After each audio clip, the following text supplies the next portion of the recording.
Screen, no one else. Waris Pathan, फिर क्या ये संविधान सम्मत है? क्या ये संविधान सम्मत है? अरे संविधान आप पढ़िए पहला, संविधान 14, 15, 26 क्या बोलता है आर्टिकल उसका? मैं कह रहा हूं ये क्या संविधान रिलीजियस सम्मत है? प्रैक्टिस मेरा जो है सवाल ना, प्रश्न ये है। एक रिलीजियस प्रैक्टिस मतलब हमारा है, हिस्सा है। आप ये संविधान सम्मत है कि नहीं? हाँ या ना में जवाब दीजिए। अगेंस्ट में जा रहा है ये bill.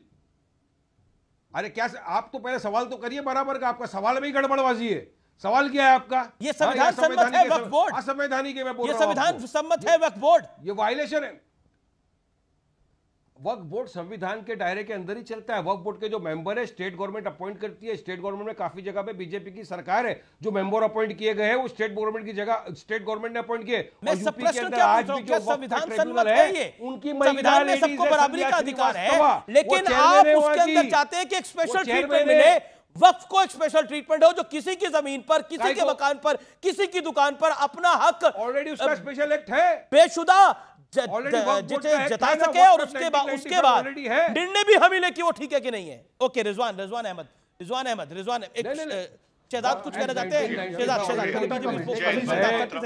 Rizwan I come to you. Rizwan Ahmed I come to you. 2013 के अंदर अमीर जी एक छोटा कमेंट, क्योंकि वारिस भाई भी बैरिस्टर है, उनको पता होगा प्रिंसिपल्स ऑफ नेचुरल जस्टिस कहता है कि अपने ही कॉज में आप जज नहीं बन सकते। मतलब कि वक्फ नहीं दावा किया और वक्फ ही तय करेगा, ये दोनों चीज नहीं हो सकती, पहली बात। दूसरी बात मैं इनसे पूछना चाहता हूँ, और बड़ी सिंपल बात है। देखिए अभी आपने तमिलनाडु के गाँव का, जिसमें 1500 साल पुराना मंदिर है, इन्होंने कहा हमारे बाप दादाओं ने छोड़ी थी। मान्यवर, इस्लाम जब नाजिल हुआ हमारे ऊपर वो 1400 साल पहले था। मतलब इस्लाम आया उसके बाद वक्फ आया, तो वक्फ आने से पहले ही 1500 साल पुराना मंदिर कैसे आ गया उसके अंदर? थोड़ा कॉमन सेंस की बात करो। मैं ये नहीं कह रहा मुस्लिम तो शायद ये लोग मानते होंगे कि पहला आदमी मुस्लिम पैदा हुआ, वो अलग विषय है। सुनिए मेरी बात बीच में मत काटिए, मेरी बात हो जाने दीजिए, उसके बाद काटिए, उसके बाद आप अपनी बात कीजिए। नहीं अमीश जी मैं एक लॉजिकल बात कर रहा हूँ, प्लीज थोड़ी सी बात समझने की कोशिश कीजिए। 1400 साल पहले प्रॉफिट मोहम्मद के समय पर इस्लाम हमारे पे नाजिल हुआ, उसके बाद ही सारे इस्लामिक लॉ है। उसमें मतलब कि 1500 साल पुराना मंदिर कैसे क्लेम हो गया वक्फ में, जब वक्फ आया ही 1400 साल के बाद के? दूसरी बात, ताजमहल क्लेम कर दिया आपने मान्यवर, तो ताजमहल जब क्लेम कर दिया आपने कि सुन्नी वक्फ बोर्ड का है, तो जज ने पूछा कि बताओ कि शाहजहां का डॉक्यूमेंट मुमताज के लिए छोड़ा था या ये वारिस पठान के लिए छोड़ा था, तो वारिस पठान बता नहीं पाए डॉक्यूमेंट। फिर तीसरा आपने गुजरात में सूरत में म्युनिसिपल हेडक्वार्टर को क्लेम कर दिया, फिर आपने छत्तीसगढ़ में तहसील ऑफिस को क्लेम कर दिया। अरे ये रुकेगा कहाँ? ये लैंड ग्रैबिंग रुकेगा कहाँ भाई? ये लैंड ग्रैबिंग रुकेगा कहाँ? आज लैंड ग्रैबर्स वर्सेस मुस्लिम है, आप लैंड ग्रैबर्स के साथ हैं और ये लोग आप लैंड ग्रैबर्स के साथ है, तो वह उसको केस लड़के हटाएगा। बीजेपी सरकार उसको सपोर्ट करना चाहिए, समरी पावर देना चाहिए कि ठीक है आपको समरी पावर देते हैं, आप लैंड ग्रैबर को हटाओ।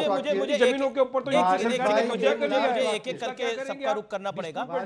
अजीज खान, देन रिजवान अहमद। अजीज खान, एक आखिरी बात, मतलब आपके एक सांसद कह रहे हैं कि हमें सड़कों पर उतरना पड़ेगा इस पूरे विषय के लिए, हक और हकूक के लिए। हो सकता है लोगों को सड़कों पे उतरना पड़े। देखिए अमीश भाई, ऐसा क्या हो गया है? ये हक और हकूक बाकी अकलियतों को नहीं चल रही है, सिखों को नहीं चाहिए, फिर जैनों को नहीं चाहिए, बौद्धों को नहीं चाहिए, पारसियों को नहीं चाहिए। देखिए अमीश भाई, अगर हमारे सांसद ने ये कहा कि सड़कों पे उतरने की बात कही, प्रदर्शन की बात कही, तो ये तो संवैधानिक है। अच्छा, इसमें बुरा क्या है? इसमें कौन सी ऐसी बात कह दी बड़ी आपत्तिजनक की जिसको आप कह रहे हैं कि साहब आपके सांसद ने ऐसी बात कह दी? सर, संविधान ने हक दिया है कि अगर आपके मर्जी के खिलाफ कोई भी आवाज उठाना है या कोई भी आपकी मर्जी के खिलाफ कोई भी सिस्टम है, तो आप सड़कों पे उतरकर अपनी बात को बहुत ही शांति प्रिय ढंग से उठा सकते हैं। इसमें बुराई क्या है? ये संविधान ने इस चीज का हक दिया है, पहली बात। दूसरी बात, मैं लगातार देख रहा हूं अभी शहजाद पूनावाला तमाम तरीके की बातें कर रहे हैं। देखिए ये बिल का मकसद क्या है, इस चीज को समझना बहुत अहम है। देखिए बिल बहाना है शहजाद जी, और वक्फ का जो लैंड है उसको साधना है। सरकार की नीयत पर सवाल है। आज सरकार जिस तरह तमाम लैंड को उसने इधर उधर ट्रांसफर कर दिया, हथिया लिया, अपने मित्रों को दे दिया, चाहे वो डिफेंस का लैंड हो, चाहे वो आपका रेल का लैंड हो, चाहे नजूल का लैंड हो,